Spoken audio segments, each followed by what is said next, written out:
ошол жакта элим жерим деп жүрүп ушул нерсени алдык, ушул жаракат алдык, ушундай нерселер болду. Эмне себептен бизде кароо болбой жатат? Тааныш орлар алып атат.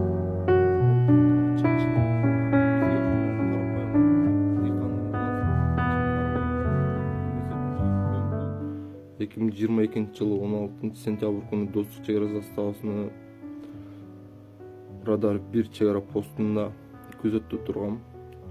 Старший наряд болуп, нарядын угулуп күзөттө тургам жана ошол эле учурда кооголаң башталганда оң ийнимден жаракат алгам. Пулевой ранение алган, октон алган жаракатым ушул ийнимден кирип колтугумдан чыгып кеткен. Ошого байланыштуу оң колум манжаларым иштебейт. Физически жумуш кыла албайм. Оңундай болуп калган. Ден соолук жарабайт.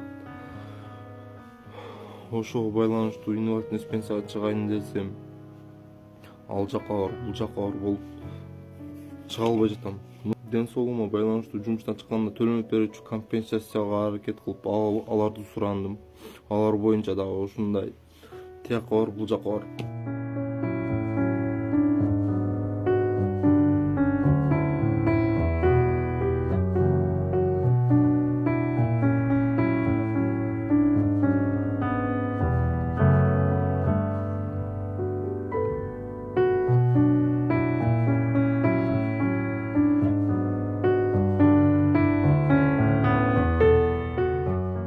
Ошол жакта элим жерим деп жүрүп ушул нерсени алдык, ушул жаракат алдык, ушундай нерселер болду.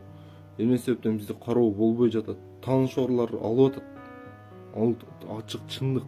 Бизге окшогон карапайым дыйкандын баласын эч ким карабайт. Эмне себептен физически жактан жумуш кыла албайм. Моң колум иштебегенине байланыштуу акча тапкан проблема. Үй бүлөдө 6-1 тууганбыз. Бир кичинекей үйдө жашайбыз баарыбыз. Кимге кайрылганын билбейм.